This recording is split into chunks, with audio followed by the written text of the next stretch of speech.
इस कार्यक्रम के पुण्यार्जक हैं गुरु भक्त परिवार श्री वीरेंद्र कुमार जैन, पुत्र आनंद कुमार जैन, निर्मल कुमार जैन, पौत्र वेदांत जैन, 4/142 बालूगंज, आगरा, उत्तर प्रदेश।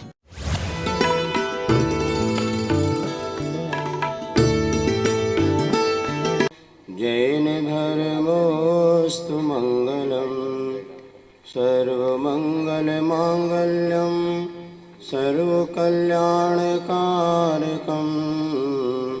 प्रधानं सर्वधर्माणां, जैनं जयतु शासनं, जैनं जयतु शासनं।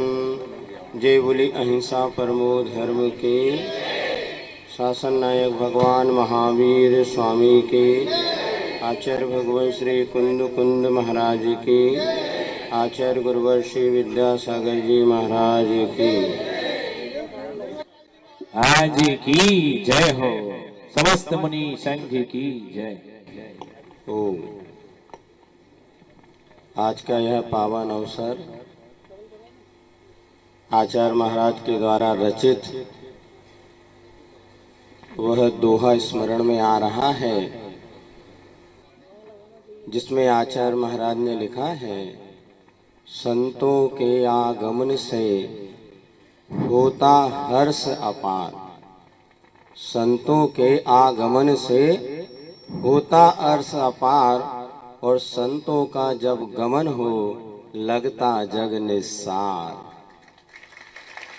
जीवन के शाश्वत सत्य को बताने वाला यह संत समागम, जो हमारे लिए संयोग में अत्यधिक हर्ष का कारण बनता है, और वह सम्यक दृष्टि श्रावक, जिसके मन में देव शास्त्र गुरु के प्रति श्रद्धा का भाव है, वो ऐसा आनंदित होता है जैसा मानो चंद्रमा को देख करके समुद्र में लहरें उत्पन्न होने लगती हैं।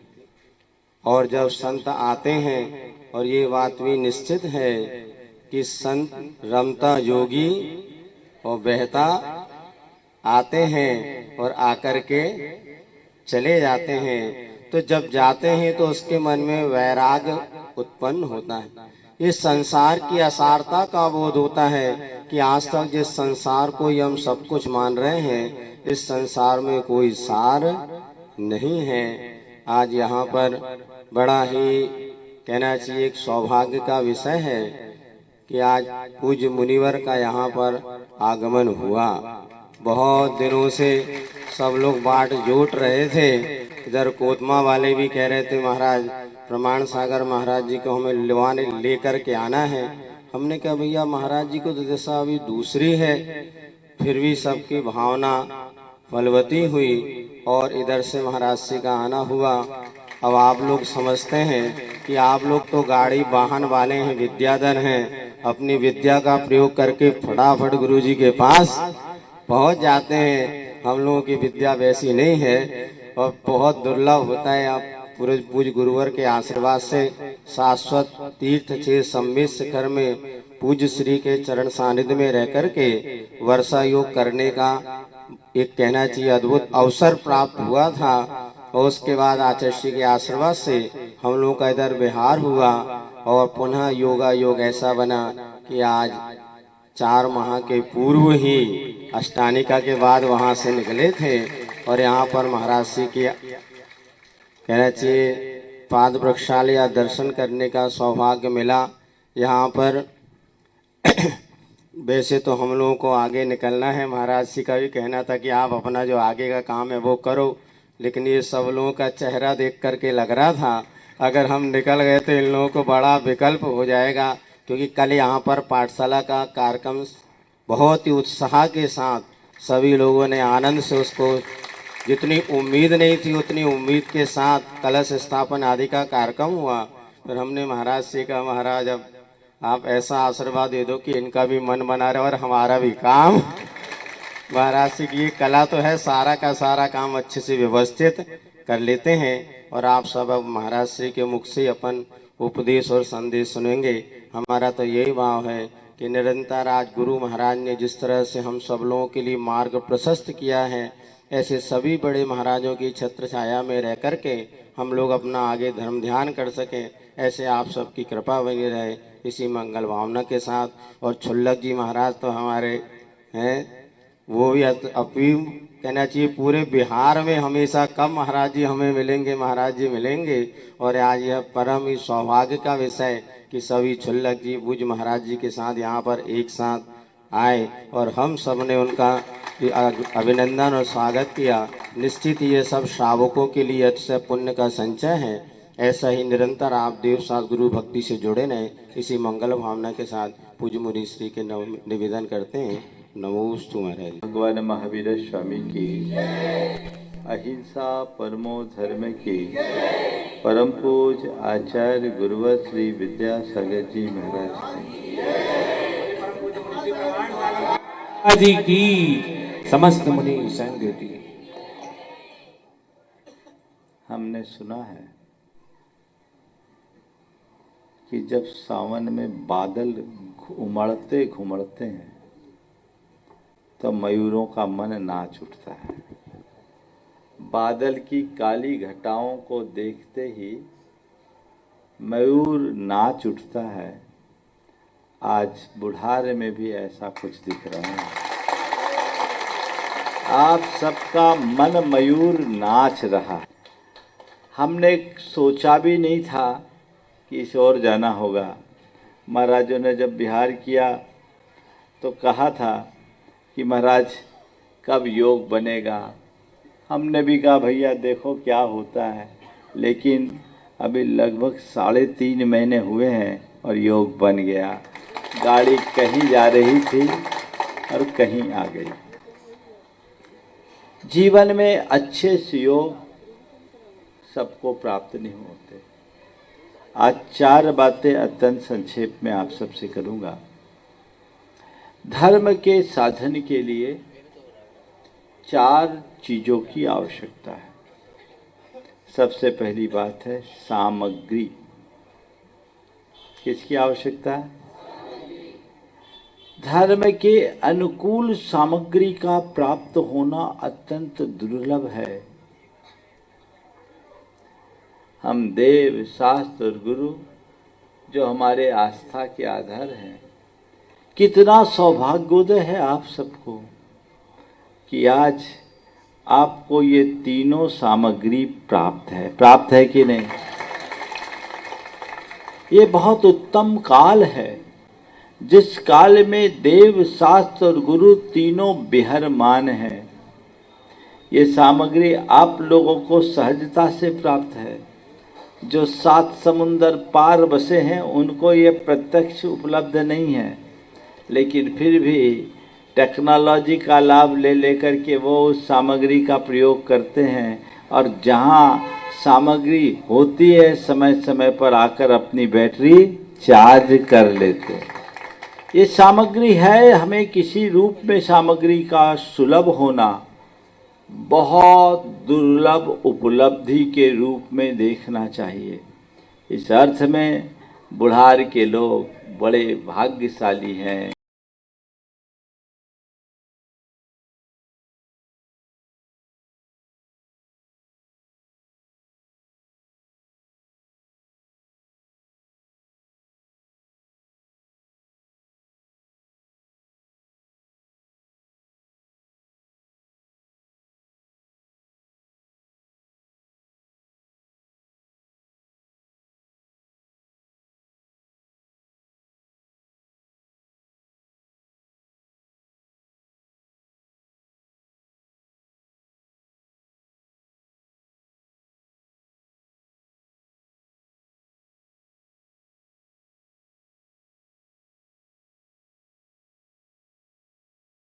बड़े भाग्यशाली हैं कि तुम्हें सामग्री प्राप्त हुई है।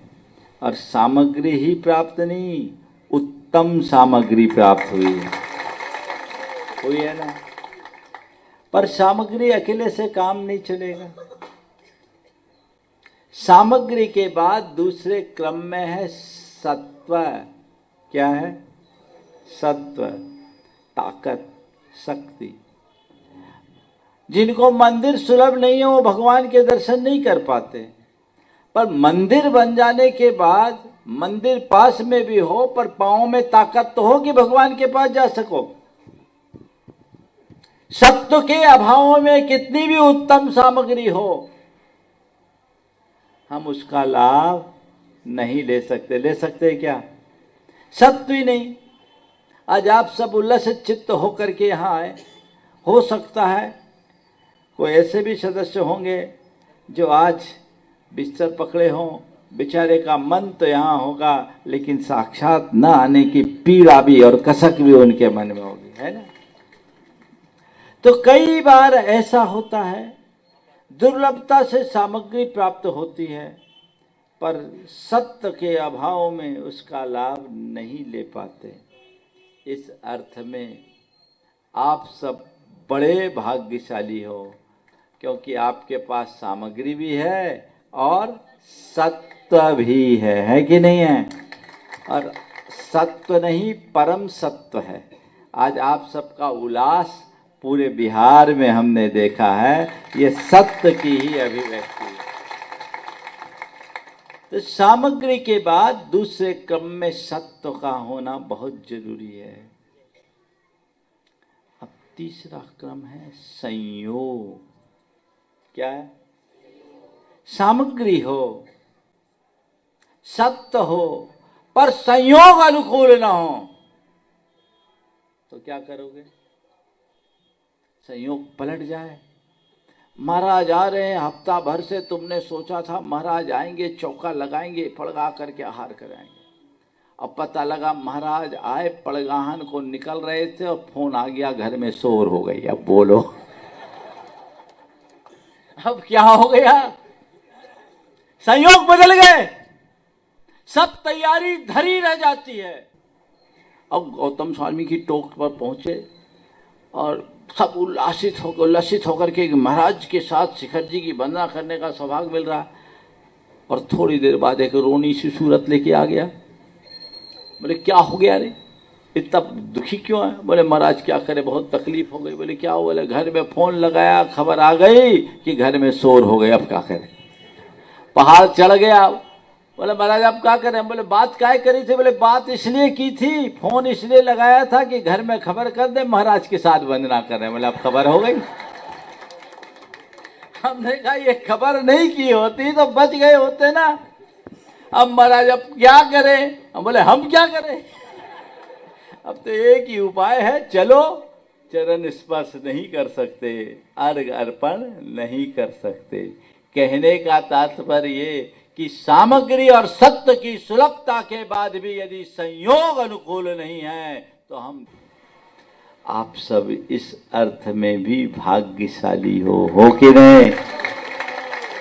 सामग्री भी है, सत्य भी है, संयोग भी। महाराज अभी तक तो है, फोन मत करियो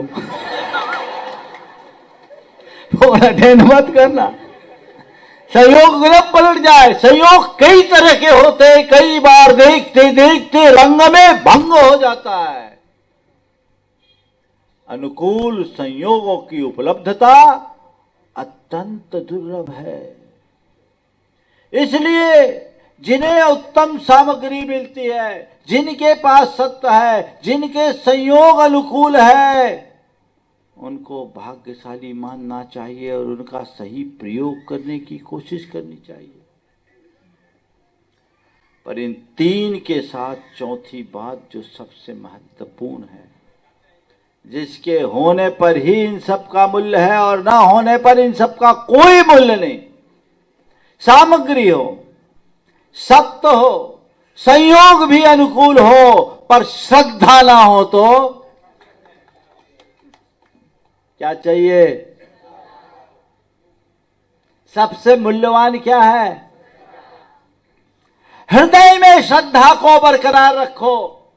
अगर तुम्हारे हृदय में श्रद्धा प्रबल होगी तो संयोग भले उल्टे हो फिर भी तुम उसका लाभ उठा लोगे, प्रयोग कर लोगे। और श्रद्धा के अभाव में कितनी भी उत्तम सामग्री हो, कितना भी अधिक सत्य हो, कितना भी अच्छा संयोग हो, उसका लाभ नहीं लिया जा सकता।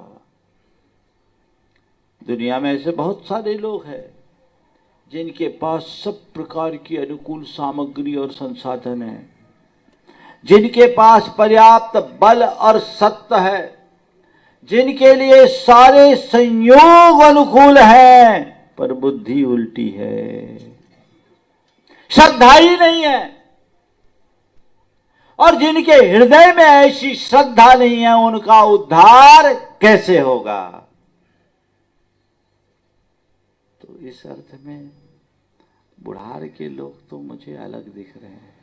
इनमें चारों है कि नहीं?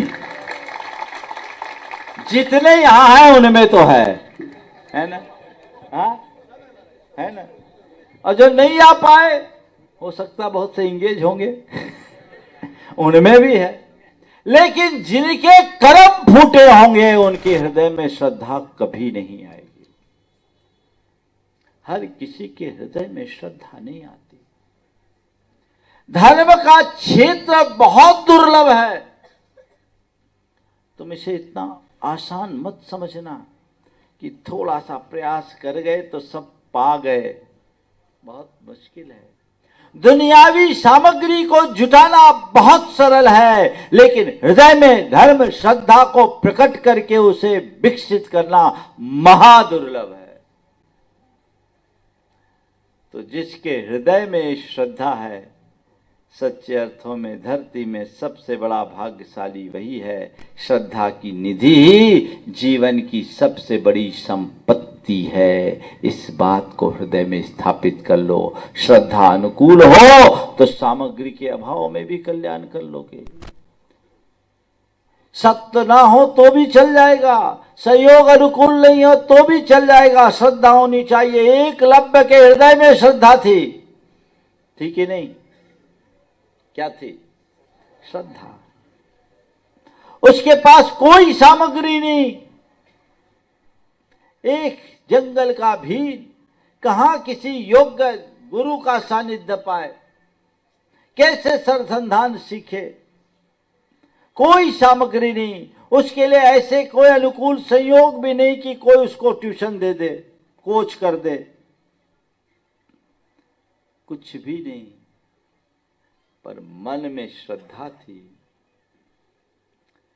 और उस श्रद्धा के बदौलत एकलव्य ने द्रोणाचार्य की मूर्ति से वह सब कुछ सीख लिया जो अर्जुन जैसे धनुर्धर साक्षात द्रोणाचार्य के सामने भी नहीं सीख पाए। किसका चमत्कार? चामुंड राय के पास सामग्री थी, सत्य था, संयोग था, श्रद्धा भी थी। गोमटेश बाहुबली को बना दिया, लेकिन फिर भी उस बुढ़िया के आगे फेल हो गया। बुढ़िया के पास कोई सामग्री नहीं थी चामुंड राय की तुलना में। बुढ़िया के पास वैसा सत्व भी नहीं था, और बुढ़िया को वैसे संयोग भी सुलभ नहीं थे। लेकिन उसके पास क्या था? उसके पास श्रद्धा की ताकत थी। उस श्रद्धा का ये चमत्कार हो गया कि एक बुढ़िया की लुटिया गजब कर गई। आप बोलते, एक लुटिया, छोटी सी लुटिया में सागर जैसा सैलाब फूट गया। तो कई ऐसी लुटिया वाली बुढ़िया भी होगी। मैं चामुंड राय जैसा वैभवपति बनूं या न बनूं, उस लुटिया वाली बुढ़िया जैसी श्रद्धा जरूर रखूं, मेरा जीवन धन्य होगा। अपने जीवन में ये भावना भाव कि प्रभु मेरे जीवन में धर्म के अनुकूल सामग्री मिले, मेरे लिए सत्य रहे। जब तक सत्य है मैं इन सामग्री का सही प्रयोग करता रहूं, संयोग की अनुकूलता है तब तक इनका प्रयोग करता रहूं, और मेरी श्रद्धा इसी भांति बरकरार बनी रहे। यदि ऐसा भाव हृदय में उमड़ेगा तो हमारा जीवन धन्य हो सकेगा। हम अपने जीवन को आगे बढ़ाने में समर्थ हो सकेंगे, ऐसा हम सबको प्रयास करना चाहिए।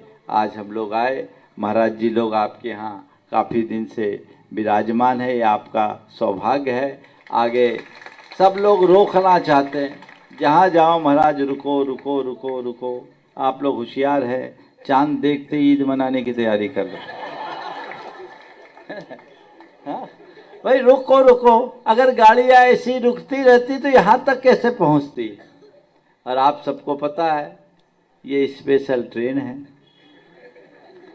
बीच के स्टेशनों में तो केवल तकनीकी कारणों से रुकती है या ईंधन आपूर्ति, है ना। तो ये है, महाराज जी यहाँ थे, शहडोल वालों की बड़ी इच्छा थी हमारे यहाँ विधान हो जाए, विधान हो जाए, विधान हो जाए। पर चूंकि हमारी गाड़ी अभी सुपर फास्ट मोड में है, तो हमने महाराज से कहा, महाराज जी अगर आपको अनुकूलता हो तो इन लोगों को लाभान्वित कर दो। महाराज जी को शहडोल जाना था विधान कराने। आगामी 17 तारीख से शहडोल में विधान शुरू होगा। पर महाराज का ये अनुराग कि महाराज अब आप आ ही रहे हो तो हम पहले आपसे बुढ़ार में मिल ले, उसके बाद आगे जाएंगे। समझ गए। तो आप ये मत सोचना महाराज को विधान कराना है तो महाराज लोग चले गए तो कहे महाराज आए सोचे चले गए, कहा कि एक मोहल्ला में एक ही रहता है। तुम लोगों का दिमाग ज्यादा चल जाता है, तो ऐसा मत चलाना। दिमाग को वहीं चलाओ जहां उसकी जरूरत है। अपने कार्य क्षेत्र के आगे बढ़कर कभी मत सोचना। एक सूत्र देता हूं, साधुओं के मामले में अपनी बुद्धि कभी मत चलाना। आप लोगों की आदत हो गई किसी भी मामले में ज्यादा दिमाग चला लेता है। वहां तुम्हारा काम क्या, तुम्हारे लिए तो एक ही सूत्र है, उन्हीं जैसी चर्या में ये चित्त सदा। तो महाराज जी अब आहार चर्या के बाद हम लोग देखेंगे क्या है। शहडोल वालों को विधान तो कराना ही है। और रहा सवाल हमारा, तो ये मत सोचना महाराज यहीं टिकेंगे। तुम्हारा जितना भाग्य होगा और बिल्कुल लाभ मिलेगा, बुढ़ार को भी मिलेगा और शहडोल को भी मिलेगा। लेकिन आगामी हम लोगों का कार्यक्रम कुंडलपुर पहुंचने का कैसा बनता है, उसी अनुपात से आप लोगों का शेयर होगा। समझ गए। महाराज विधान के लिए जा रहे हैं, हमसे जब बहुत आग्रह कर रहे थे, बोले भैया थोड़ी सी पार्टनरशिप हमारी हो जाएगी, बाकी मेन स्टेक इनका होगा।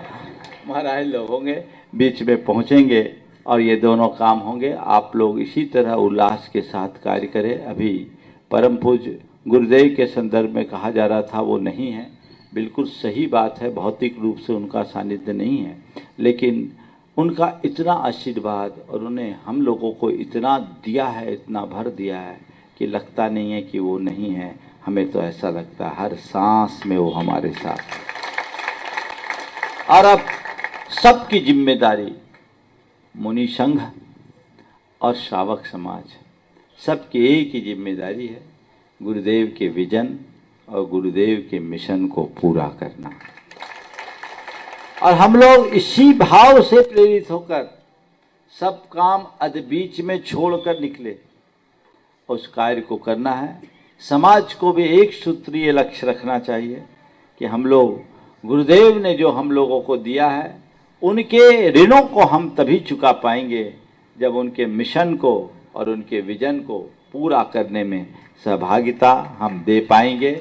ऐसा प्रयास हम सबको करते रहना है, जीवन को आगे बढ़ाना है। अब आज तो आई हैं, मैं समझता हूँ पहले दिन के हिसाब से इतना पर्याप्त है। महाराज जी, निर्वेक सागर जी, शीतल सागर जी महाराज का पूरा चातुर्मास बहुत अच्छे से सम्मेद शिखर में बीता और 4 महीना होने के पहले ही आज संयोग फिर से बने हैं। हम अभी महाराज जी जैसा कार्यक्रम होगा बता दिया जाएगा। आज का शाम का शंका समाधान आगे जहाँ स्थान आप लोगों ने नियत किया है, कहाँ किया है, नंदनवन में, बहुत अच्छी बात है, तो वहीं होगा। और शेष कार्यक्रमों की सूचना आप सबको दे दी जाएगी। हमारे छुल्लक जी लोग भी बहुत लंबी यात्रा करके ये अनवरत चल के आ रहे हैं। इनको हम लोग छोड़ के आए थे सम्मेद शिखर जी में, लेकिन जब गाड़ी मुड़ी तो इनको सीधे आना पड़ा। हम धर्म जयगढ़ से मुड़े और ये लोग रांची से आगे चल कर के निरंतर चले, पूरा पैदल चलकर कदम से कदम मिला करके चले हैं। हम सब अपनी चर्या में सब लोग सहभागी बने, अनुकूलताएं प्रदान करें और ये 4 बातें याद रखें। मुझे ये चारों चीज़ें मिली है, सामग्री भी, सत्य भी, संयोग भी और श्रद्धा भी। ये चारों बनी रहे, ये छूटे नहीं। बस भगवान से एक ही प्रार्थना करो, मात्र भावना मम रही, टूटे कर्म संयोग, देव शास्त्र गुरुदेव का सदा मिले शुभ योग, सदा मिले शुभ योग। इस भाव के साथ यहीं पर विराम। बोलिए परम पूज्य आचार्य गुरुवर श्री विद्यासागर जी। खुश होते हैं और जब हमारे मन के प्रतिकूल होता है तो मन में खिन्नता आ जाती है। मन की खिन्नता ही हमारी असंतुष्टि की पहचान है। संतोष रखने का मतलब है हर हाल में मस्त रहना, चाहे जो हो जाए हमें अपने सहजता को मेंटेन करके चलना। बस ठीक है, अच्छा है तो ठीक, बुरा है तो ठीक है। वो स्थिति जिस व्यक्ति के हृदय में वृत्ति आ जाती है वो साधारण मनुष्य नहीं, वो साधक कहलाता है। और यही साधना हमारे जीवन को ऊंचा उठाती है। साधक बनने का मतलब ये नहीं है कि तुम साधु सन्यासी बनो तभी साधक बनो। तुम गृहस्थ होकर के भी साधक बन सकते हो। साधने का मतलब क्या? अपनी वृत्तियों को साधना, यही साधना है। अपनी वृत्तियों पर नियंत्रण कर लेना, यही साधना है।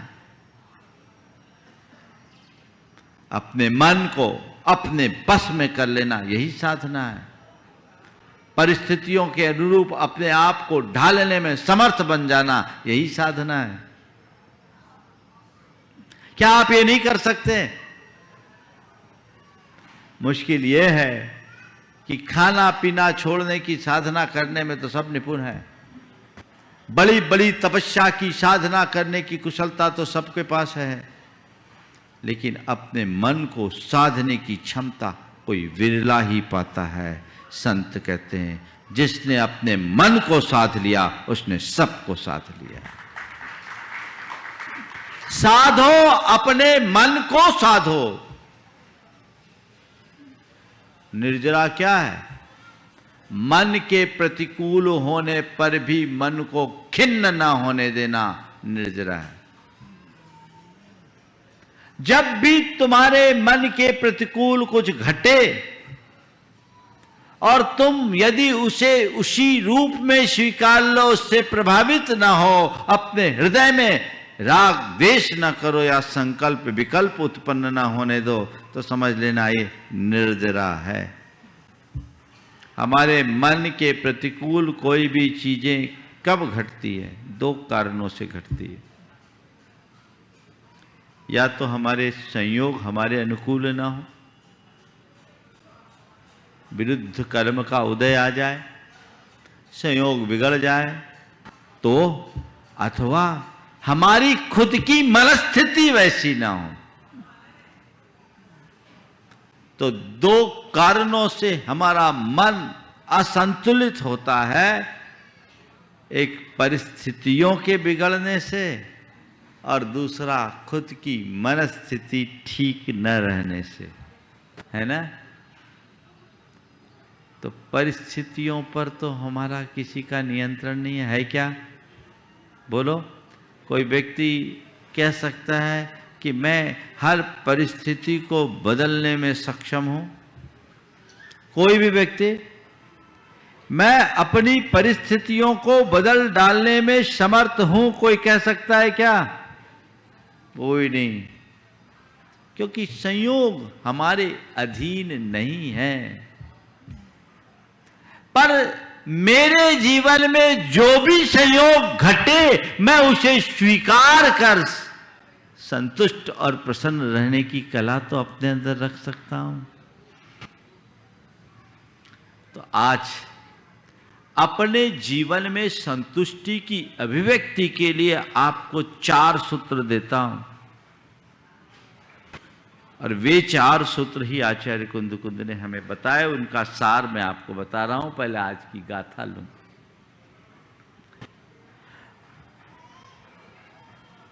बंधु भोग निमित्तम अज्जवसानोदये सुनानिश संसार देह विषयेश ने उपज्जदे रागो।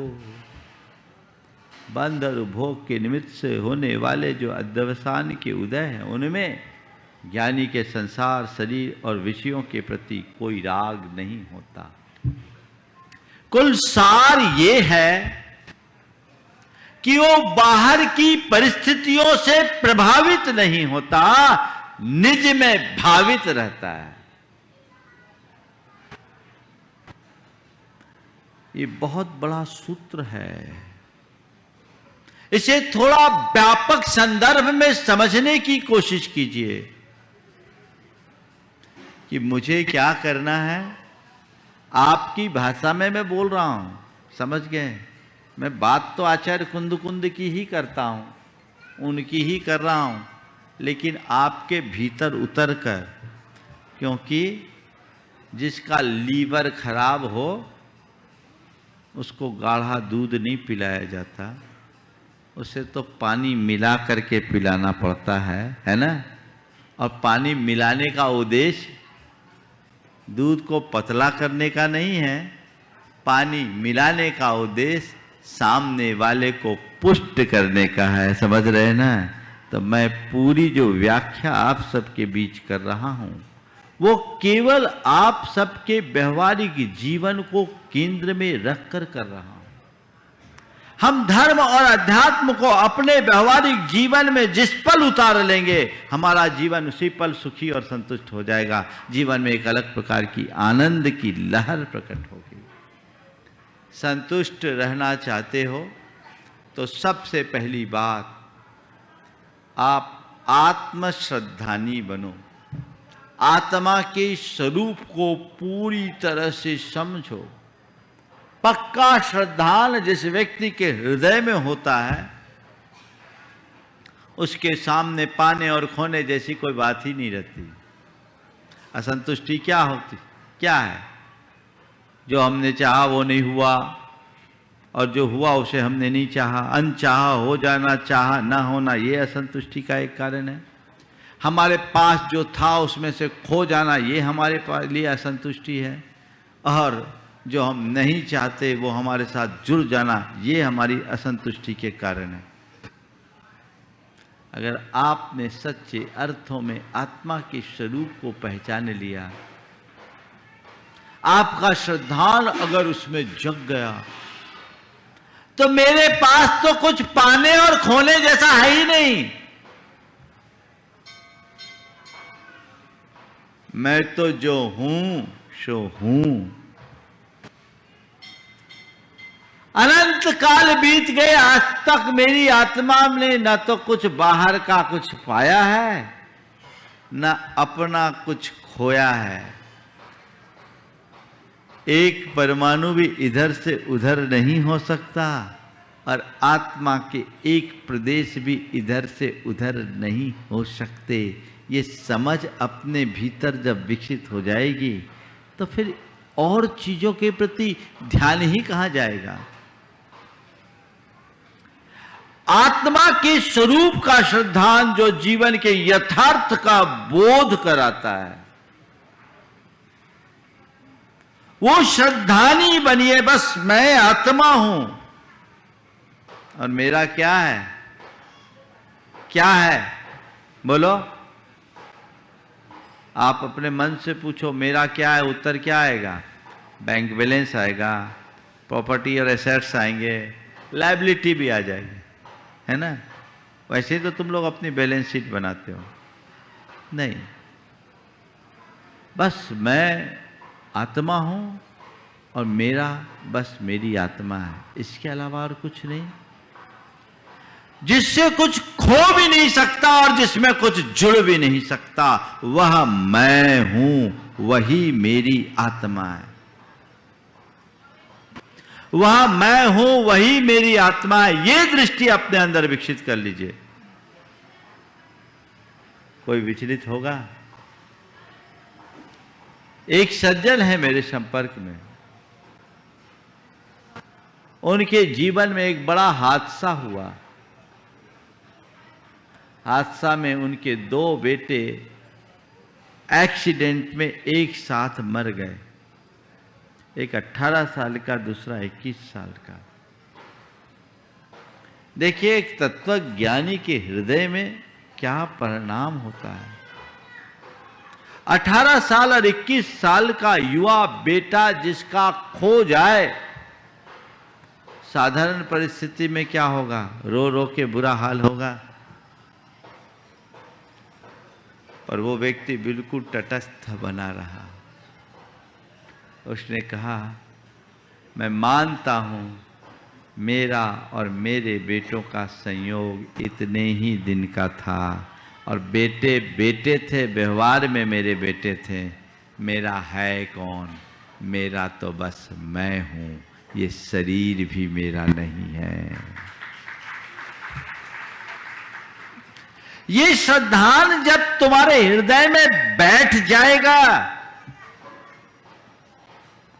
तो तुम दुनिया में चाहे कुछ भी क्यों ना हो जाए, तुम्हें कोई हिला नहीं पाएगा। जैसा भी हो तुम उसमें खुश रहोगे, संतुष्ट रहोगे, प्रसन्न रहोगे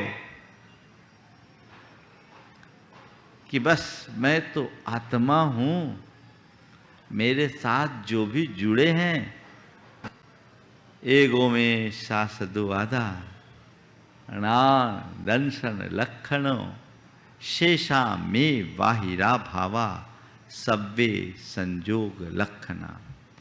मैं एकमात्र ज्ञान दर्शन लक्षण वाला शाश्वत आत्मा हूं, और मुझसे भिन्न जितने भी बाहरी पदार्थ हैं वे सब संयोग लक्षण वाले हैं। संयोग से मेरे पास है, मेरे नहीं है।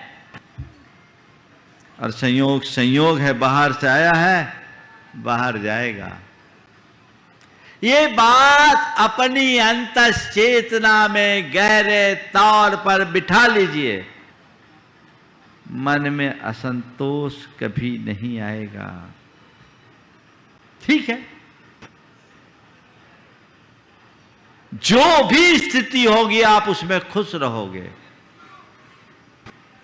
संत कहते हैं, संयोगों को पहचानो, आत्मा के स्वरूप को जानते हुए तुम कुछ भी करो कभी दुखी नहीं होगे, और स्वरूप को भूल करके करोगे तो कभी सुखी नहीं होगे। यथार्थ क्या है? इस संसार में हमारे जितने भी रूप है ना, ये क्या है? ये सब एक नाटक है। क्या है? नाटक। हर प्राणी को अलग अलग रोल प्ले करना पड़ता है।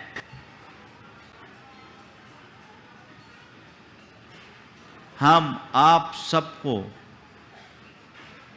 अलग अलग रोल मिला हुआ है जिसे हमें प्ले करना है, और कब कौन सा प्ले रोल अदा करना है, कब कौन सी भूमिका निभानी है, ये हमारे हाथ में नहीं है।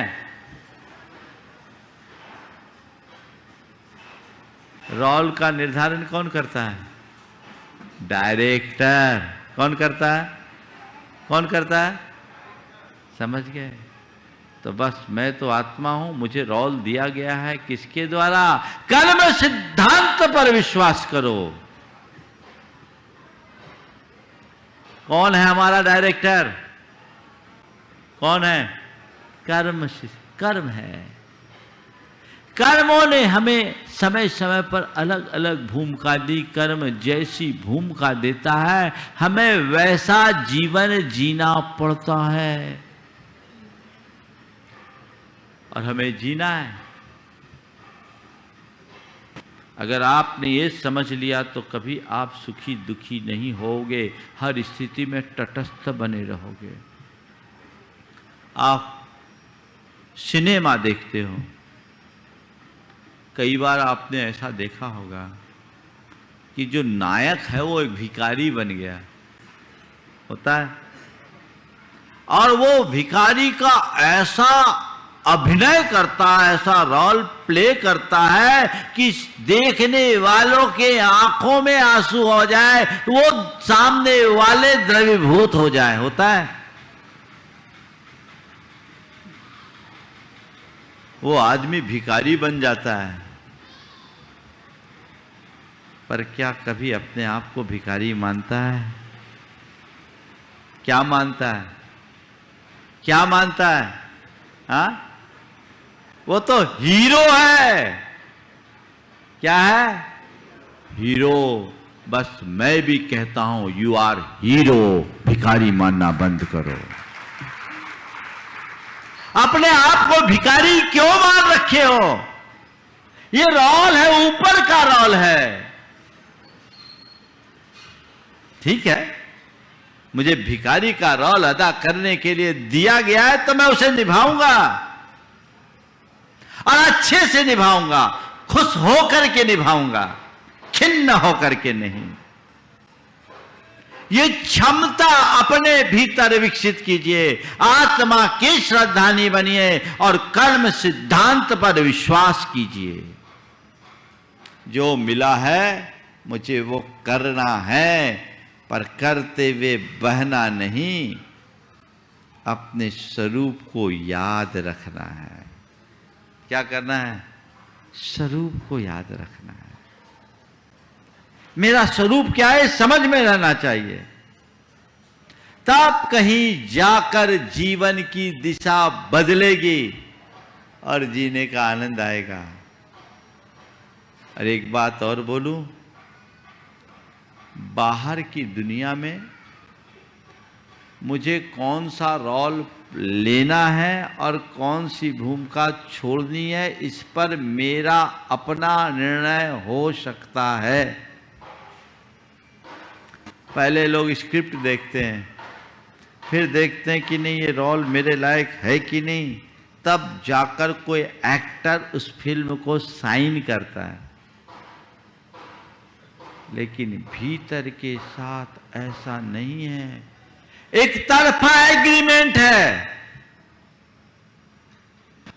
क्या बोल रहा हूं? एक तरफा एग्रीमेंट है। जो रोल दिया जाएगा वो करना होगा।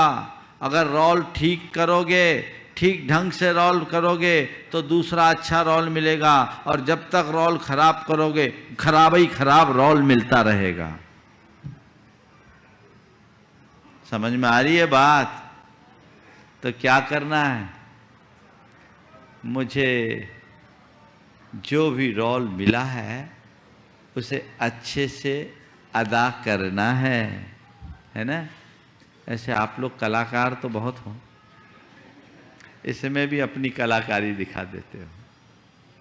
संत कहते हैं अंदर से जागो, चेतो, जीवन की धारा को परिवर्तित करने के लिए संकल्पित हो, तब कहीं जाकर हम अपना पथ प्रशस्त कर सकेंगे। अन्यथा हमारे पास और कोई रास्ता नहीं है।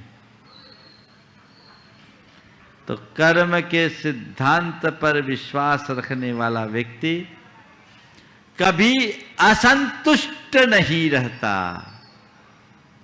जो हो जाए सब ठीक, जो हो जाए सब ठीक।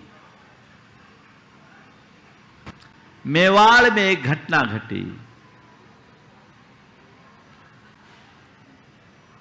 वहां एक राजघराने में उदय सिंह का मंत्री था। राजा उदय सिंह के मंत्री को के विषय में राजा से किसी ने कह दिया कि ये व्यक्ति आपके प्रति वफादार नहीं है। उल्टी सीधी शिकायत की। उदय सिंह क्षुब्ध होकर मंत्री को देश निकाला कर दिया। मंत्री को देश से बाहर कर दिया गया। मंत्री ने सहज भाव से उसे स्वीकार लिया, देश निकाला। 10 साल तक वो देश से बाहर रहा। इस बीच राजा उदय सिंह को मालूम पड़ा कि नहीं, मुझे जो जानकारी दी गई थी वो गलत थी और ये तो मेरा सबसे बड़ा हितैषी और संरक्षक है। उन्हें अपने निर्णय पर घोर पश्चाताप हुआ। उदय सिंह जी ने उस मंत्री का पता लगाकर उसे अपने राज्य में बुलाया और वापस उन्हें मंत्री पद पर ससम्मान बैठने का निवेदन किया। जब निवेदन किया तो उन्होंने उसे सहज भाव से स्वीकार लिया। तब राजा उदय सिंह ने पूछा, मैं क्या देख रहा हूं? जब आपको राज्य से निकाले थे तो भी आप उतने ही खुश होकर निकले और वापस मंत्री पद पर बिठाया तो भी आप उतने ही खुश हो। तो उन्होंने जो बात कही वो आज ध्यान रखने योग्य है।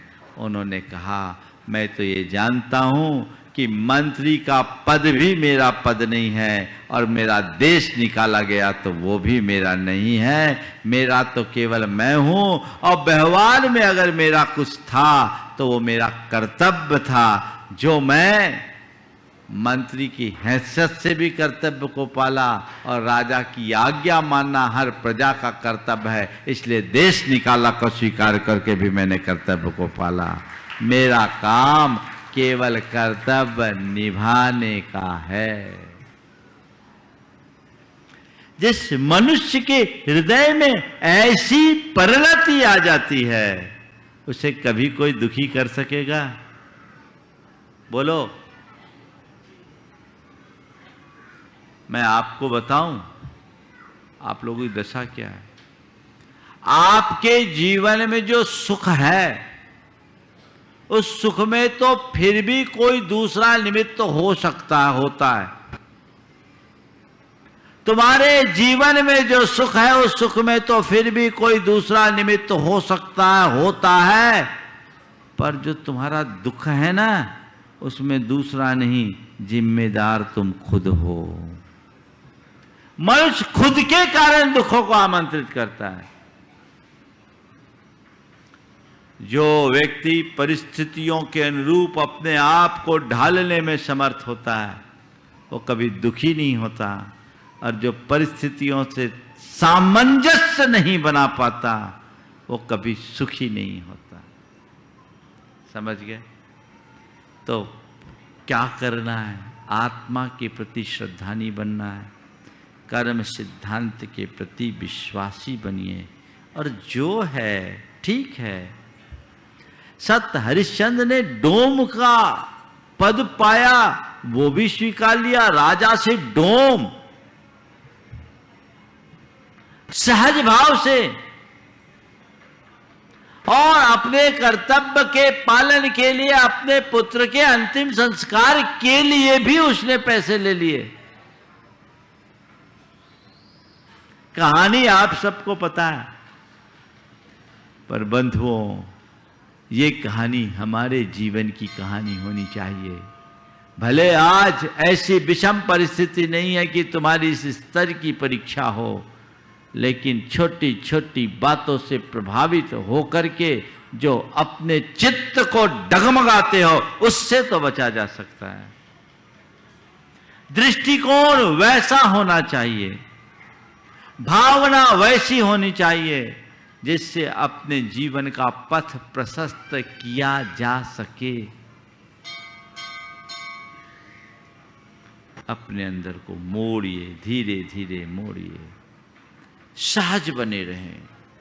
जो है जैसा है उतने में मुझे ढालना है, अपने आप को ढालना है, स्वीकारना है। मुझे जो रोल मिला है वो निभाना है। समझ गए? नंबर 3, जो मिला है उसे पसंद करो। जो मिला है उसे पसंद करो। पसंद करो मतलब सहज भाव से स्वीकार करना शुरू करो। एक बात ध्यान रखने की है, जो मैं चाहूं वो मुझे मिले, ये मेरे हाथ में नहीं। जो मैं चाहूं वह मुझे मिले, ये मेरे हाथ में नहीं है। पर जो मुझे मिला है उसे मैं चाहूं, ये तो मेरे हाथ में है। क्या करते हो?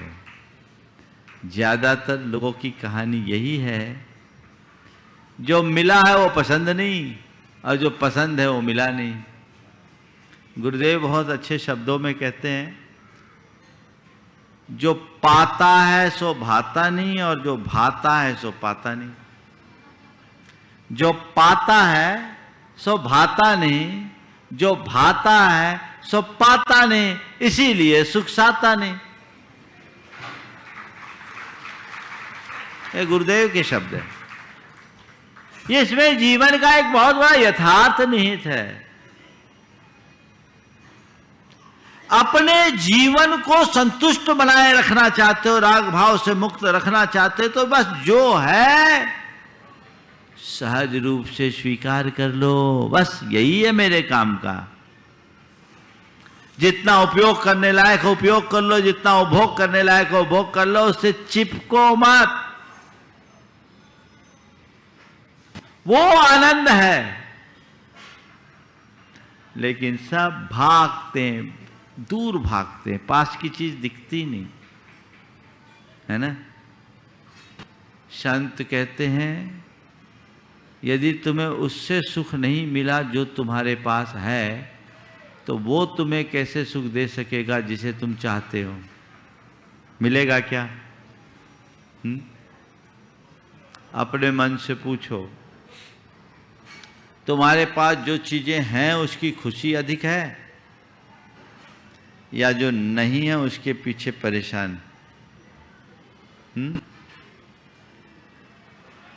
बोले महाराज, हमारे पास जो चीजें हैं उसकी खुशी हमारे पास कम है, पर पड़ोसी के पास जो चीजें हैं उसकी तकलीफ ज्यादा है ना। ये बातें ये क्यों कर? ये मन की दुर्बलता है, इसे दूर करना चाहिए। हमारे जीवन को, हमारे जीवन की शांति को छिन्न भिन्न करने वाले। दो पड़ोसी थे, एक का नाम था हसंत जी दिलखुश और दूसरे का नाम था रुदंत जी आंसूवाल। नाम याद रहेगा, हसंत जी दिलखुश और रुदंत जी आंसूवाल। हसंत जी दिलखुश बड़े जिंदा दिल आदमी थे। उनके पास कोई आए, रोता आए और हंसता जाए, बड़े आनंद में रहे। पर जो रुदंत जी आंसूवाल थे ना, वो आंसू ही बहाते थे। सुबह से उठते और शिकायतें शुरू हो जाती। कोई भी आया, जी क्या करूं, आज नींद देर से खुली, आज पेट साफ नहीं हुआ, आज पत्नी ने चाय देर से दी, आज भोजन अच्छा नहीं मिला, अजी क्या करूं, आज हाजत खराब हो गई है, आज सिर में दर्द हो रहा है, सवेरे से एक भी ग्राहक ही नहीं आया, क्या बताऊं। जो आए उसके सामने अपना पुराण खोल दे। अब कौन आए उसके पास? नतीजा ये निकले कि कोई उसके पास फटकना न चाहे, आए तो जल्दी पिंड छुड़ाना चाहे, और हसंत जी दिलखुश के पास लाइन लग जाए। अब इसे बड़ा उथल पुथल कि आखिर बात क्या है, कौन सी सम्मोहनी लोगों के ऊपर छोड़ रखी है जिससे सारे लोग इसके पास आते हैं, मेरे पास कोई आते ही नहीं। चलकर पता लगाना चाहिए। एक दिन उसके घर पहुंचा। जब घर गया तो देखता क्या है, 2 कमरे का साधारण सा मकान था बाहर के कमरे में वो था और उसकी गोद में उसके 14 साल का बेटा लेटा हुआ था और उसके सिर पे बाम मल रहा था। आया, पहुंचा, बोले क्या बात? बोले बेटे को बुखार है, सिर दर्द हो रहा है, मैं इसको बाम मल रहा हूँ, आप बैठिए, मैं आपके लिए चाय तैयार करता हूँ। बोले चाय भी आपको ही बनाना पड़ता है? बोले हाँ कोई बात नहीं, मैं बनाता हूँ। बोले क्यों? बोले इसकी मम्मी है, वो पीछे के कमरे में है, वो अर्ध विक्षिप्त है। अच्छा, घर का काम आप ही करते हो? बोले हाँ। और कोई नहीं घर में? बस एक इसका बड़ा भाई है 18 साल का, वो थोड़ा आवारा हो गया है, अभी घूम रहा होगा, आएगा और खाना खा के चला जाएगा। सामने वाला सुनकर हैरान रह गया कि हद हो गई, जिसकी पत्नी विक्षिप्त, जिसका बेटा आवारा, दूसरा बेटा बीमार, जिसे घर का भी काम करना पड़ता है और दुकान का भी काम करता है, सब काम करता है, इतना खुश रहता है, उससे रहा नहीं गया। पूछा इतनी विषम परिस्थितियों में भी आप खुश कैसे रहते हो? आखिर आपके खुश रहने का मंत्र क्या है? उसने कहा मुझे और कुछ नहीं पता, मैं केवल इतना ही जानता हूँ, हर हाल में संतुष्ट रहना और प्रसन्न रहना, यही मेरे जीवन का मंत्र है। कल में जो खेल खिला दे बस मुझे वही करना है। ये निर्जरा का निमित्त है। प्रतिकूल प्रसंगों में आपने अपने आप को तटस्थ बनाए रखा, अपने आप को आकुलता से मुक्त बनाकर रखा, समझ लेना निर्जरा हो गई। यही तो समता है। ऐसी संतुष्टि अपने अंदर होनी चाहिए और इस संतुष्टि को अभिव्यक्त करने के लिए हर पल सकारात्मकता अपनाएं। सोच को पूरी तरह सकारात्मक बना करके चले, मन कभी व्यग्र और बेचैन नहीं होगा। जीवन में एक अलग प्रकार की आनंद की अनुभूति होगी। आप वैसा करने का प्रयास और पुरुषार्थ करें। यदि ऐसा आप करते हैं तो वो आपके जीवन की एक बड़ी उपलब्धि होगी। निर्जरा करने का यही मार्ग है जो हमें निराकुलता की ओर अग्रसर करे। जिस क्षण हमारे हृदय में निराकुलता की अनुभूति हो, समझना वही निर्जरा है और आकुलता का नाम बंद है। तो मुझे क्या करना है? मुझे संतुष्ट रहना है। क्या करना है? मुझे संतुष्ट रहना है। अपने हृदय में संतोष की वृत्ति को बनाए रखना चाहते हो तो बस एक ही बात अपने जीवन का मंत्र बना लीजिए, मुझे खुश रहना है, मुझे संतुष्ट रहना है, मुझे खुश रहना है, मुझे संतुष्ट रहना है, मुझे खुश रहना है, मुझे संतुष्ट रहना है। ये तुम्हारे जीवन की धुन बन जाए तो हर पल तुम्हारे चेहरे पर सहज मुस्कान बिखरेगी, कभी तनाव के लक्षण नहीं दिखेंगे। अपने सबकॉन्शियस माइंड में ये बात गहरे बिठा लीजिए, मुझे खुश रहना है, मुझे संतुष्ट रहना है, मुझे प्रसन्न रहना है, मुझे संतुष्ट रहना है। कोई भी एक वाक बार बार बार बार दोहराना शुरू कीजिए, घोट लीजिए, वो धुन बननी चाहिए, धुन। तो जैसे ये धुन बनेगी बाकी वस्तु का स्वरूप तुम्हारे आंखों के सामने आएगा, तुम्हारे मानस पटल पर उभरेगा और वह तुम्हें अपने आप सहज बना देगा और जीवन का पथ प्रशस्त करेगा। समय आप सबका हो गया, यहीं पर विराम। बोलिए परम पूज्य आचार्य गुरुवर श्री विद्यासागर जी महाराज। इस कार्यक्रम के पुण्यार्जक थे गुरु भक्त परिवार श्री वीरेंद्र कुमार जैन, पुत्र आनंद कुमार जैन, निर्मल कुमार जैन, पौत्र वेदांत जैन, 4/142 बालूगंज, आगरा, उत्तर प्रदेश।